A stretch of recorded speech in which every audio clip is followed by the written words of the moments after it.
तो नमस्कार दोस्तों। आपका आपके अपने YouTube चैनल साई गुरु में बहुत बहुत स्वागत है।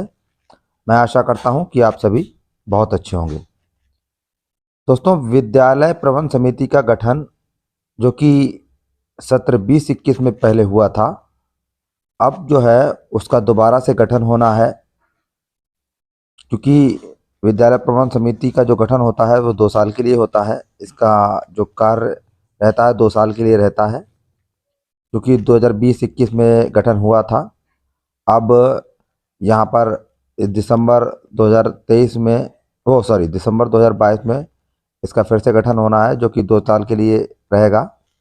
अभी 30 नवंबर जो 2022 में जो एसएमसी का कार्यकाल था वो समाप्त हो रहा है। तो एसएमसी का कार्यकाल समाप्त हो रहा है 30 नवंबर को, तो हमें इसका गठन करना है उससे पहले। और 1 दिसंबर 2022 से जो है नई जो विद्यालय प्रबंध समिति है वो उसका कार्यकाल शुरू हो जाएगा। तो अभी शासनादेश भी आ गया है शासन स्तर से। तो विद्यालय प्रबंध समिति जो होती है, ज़्यादातर लोगों को पता है कि इसमें कितने सदस्य होते हैं, लेकिन हमारे कुछ साथी नए हैं जिनको इस बारे में थोड़ी जानकारी कम है या कुछ नया जानना चाहते हैं, तो मैं उसके लिए वीडियो बना रहा हूँ। देखिए, विद्यालय प्रबंध समिति में कुल 15 सदस्य होते हैं और इनका गठन जो होता है, जो विद्यालय प्रबंध समिति का 2 साल के लिए होता है।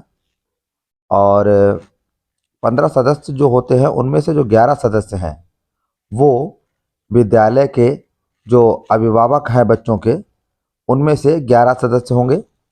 और जो 4 सदस्य हैं वो नामित सदस्य होंगे, जो कि उसमें एक जो है एएनएम होंगे, जो वहाँ की एएनएम कार्यरत है वो एएनएम होंगी। और एक जिला मजिस्ट्रेट के द्वारा जो नामित किए सदस्य हैं उनमें लेखपाल आएंगे। और एक सदस्य जो होंगे वो ग्राम पंचायत से जो ग्राम प्रधान होते हैं उनके द्वारा बताया गया होता है, ग्राम पंचायत सदस्य होता है उनमें। और एक सदस्य जो होते हैं वो हमारे प्रधानाध्यापक होते हैं, जो सदस्य सचिव कहलाते हैं। ये 4 सदस्य जो होते हैं, ये जो 11 सदस्य अभिभावक सदस्य हैं उनसे अलग ये 4 सदस्य होते हैं। तो टोटल 15 जो एसएमसी होती है विद्यालय प्रबंध समिति, उसमें 15 सदस्य होते हैं। तो जो 11 सदस्य हैं वो बच्चों के अभिभावक होते हैं और उनका जो चयन होता है वो आम सहमति से होता है। इसके लिए एक बैठक की जाती है और बैठक में आम सहमति से चुनाव होता है। तो इसमें कई प्रकार से आप चयन कर सकते हैं।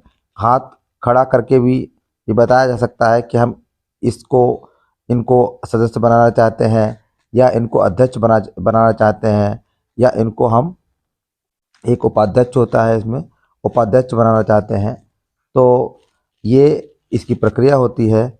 और इसमें जो 11 सदस्य होते हैं उनमें से जो 15 सदस्य होते हैं उनमें से 50% जो सदस्य होते हैं वो महिलाएं होनी चाहिए, जो विद्यालय प्रबंध समिति है।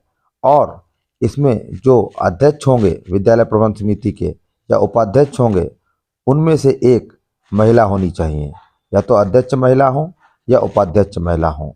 और टोटल जो 15 सदस्य हैं उनमें से 50% महिलाएं होनी चाहिए। ये विद्यालय प्रबंध समिति का गठन की ऐसे ही कार्रवाई की जाती है। अच्छा, जब विद्यालय प्रबंध समिति का जो गठन होता है तो उससे पहले इसका हम व्यापक प्रचार प्रसार करना होता है। जो बच्चों के अभिभावक हैं उनको हमें, चाहे हम व्यक्तिगत तौर पर चाहे बच्चों से कहकर उनको बताएंगे कि विद्यालय प्रबंध समिति का गठन होना है, और हम ये सूचना अभिभावकों तक पहुंचाएंगे। ये कार्य होता है हेडमास्टर का, जिससे कि ये गठन हो सके। जिस दिन विद्यालय प्रबंध समिति का गठन होता है उस दिन एक सदस्य जो कि खंड से बीएसए द्वारा नामित सदस्य होता है, जो मतलब जो अधिकारी होते हैं जिला अधिकारी द्वारा नामित होते हैं, वो अधिकारी उनमें खंड विकास अधिकारी और खंड शिक्षा अधिकारी द्वारा नामित सदस्य होंगे। जो अधिकारी होंगे वो आपके विद्यालय में आएंगे उस दिन, और आपके विद्यालय में गठन की प्रक्रिया उनके सामने ही की जाएगी। इसमें ग्राम प्रधान को बुलाया जाएगा और ग्राम प्रधान भी आएंगे और उनके सामने ही गठन की कार्रवाई की जाएगी। और गठन जब हो जाएगा तो जो रजिस्टर होगा, एक गठन कार्यवाही रजिस्टर होगा, उस रजिस्टर में जितने लोग प्रेजेंट हैं, उस दिन उपस्थित हैं, उन सब सदस्यों के साइन होंगे, ग्राम प्रधान जी के साइन होंगे, और जो अधिकारी आए होंगे उनके भी साइन होंगे कि उनकी उपस्थिति में ये गठन किया गया है। आप देखिए देखिए दोस्तों, विद्यालय प्रबंध समिति के जो कार्य है और दायित्व है, उनका कार्य यह है कि जो बच्चे विद्यालय प्रतिदिन नहीं आते हैं तो उनके अभिभावकों से बात करें और उनको जो है विद्यालय में प्रतिदिन आने के लिए अभिभावकों से चर्चा करें।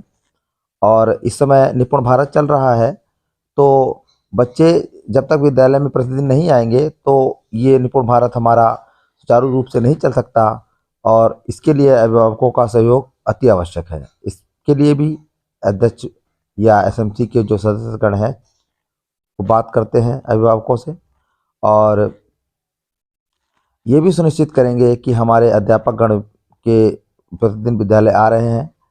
और जो बच्चे नामांकन से जो वंचित रह जाते हैं उनकी पहचान करेंगे और उनका नामांकन विद्यालय में कराना है। ये भी एसएमसी का जो सदस्य होते हैं उनका कार्य है।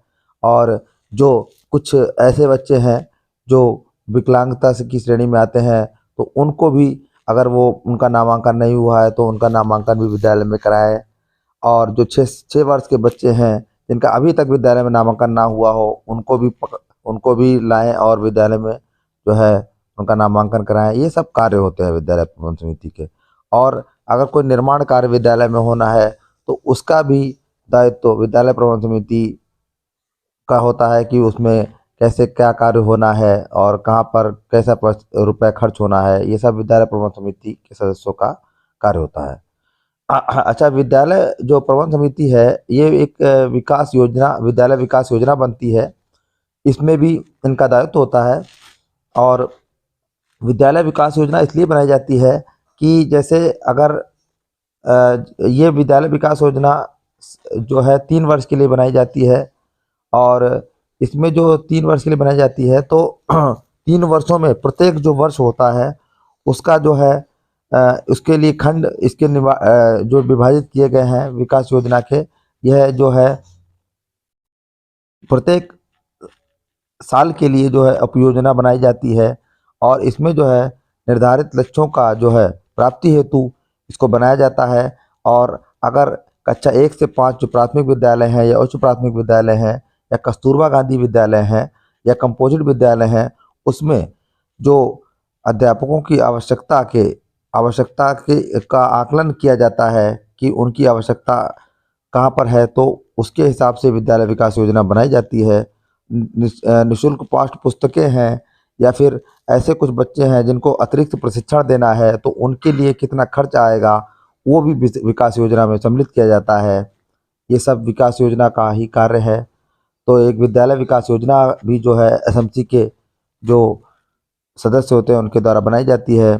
और जो अभी इस समय जो है जेड 0 बैलेंस जो अकाउंट खोल दिया गया है, तो अब जो भी खर्च होगा, जो कंपोजिट ग्रांट आएगी, उसमें क्या करना है, कैसे क्या खरीदना है, ये सब जो है विद्यालय प्रबंध समिति के कार्य होते हैं।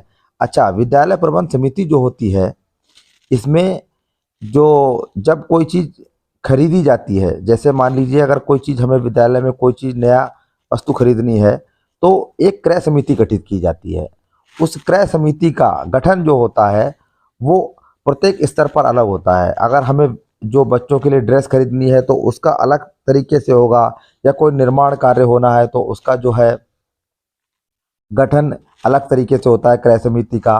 और अगर जैसे मान लीजिए स्पोर्ट आइटम्स खरीदने हैं तो उसका गठन अलग होता है। तो मैं आपको एक जनरल बताता हूँ कि जैसे मान लीजिए आपको विद्यालय में कुर्सी खरीदनी है या कोई भी चीज़ खरीदनी है तो उसके लिए गठन कैसे होता है, उसमें क्रय समिति का गठन किया जाता है।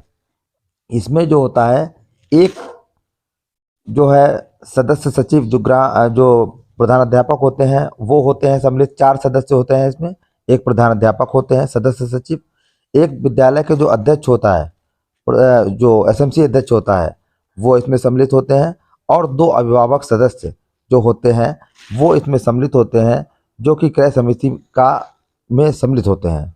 और एक जब ये जब ये वस्तु क्रय कर ली जाती है तो उसका भौतिक सत्यापन के लिए भी 2 सदस्य नामित किए जाते हैं, जो उनका भौतिक जो है निरीक्षण करते हैं कि ये वस्तु कैसी है।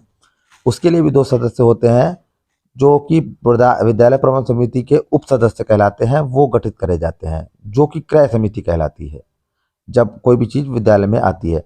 अच्छा, एक चीज़ और है, अगर मान लीजिए कोई भी एसएमसी अध्यक्ष है या सदस्य है, उनका बच्चे का नाम अगर कट जाता है विद्यालय से बीच में और 2 साल नहीं हो पाते हैं, तो क्या होता है, यहाँ पर सदस्य को बदला जाता है। सदस्य को जब बदला जाता है तो उसकी पूरी कार्यवाही उसी प्रकार से होती है जैसे कि एसएमसी का गठन जब हम करते हैं तो पूरी कार्रवाई की जाती है, जो सदस्य चुने जाते हैं उसी तरीके से चुनकर नया सदस्य जो है चुना जाता है और उसकी पूरी कार्यवाही लेखा जोखा तैयार किया जाता है। और और इसमें जैसे जो विद्यालय प्रबंध समिति है, इसको इस साल जो है हमें गठित करना है 30 नवंबर से पहले, तो ये पूरी इसकी कार्यवाही थी। और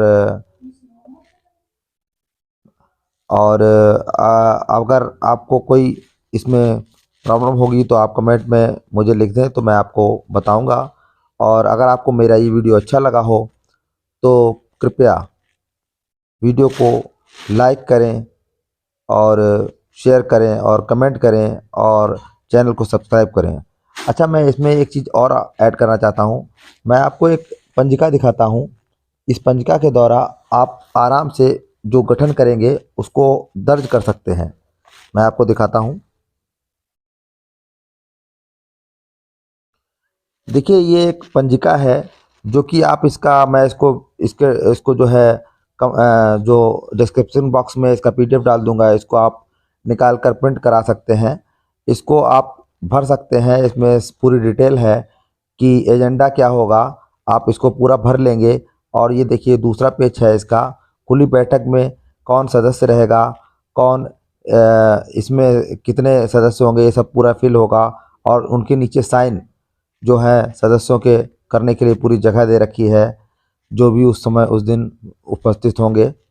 और यहाँ पर जो गठन हो जाएगा तो उन जो नव निर्वाचित जो सदस्य हैं उनका यहाँ पर नाम लिखा जाएगा, उनके बच्चे का नाम लिखा जाएगा, मोबाइल नंबर लिखा जाएगा।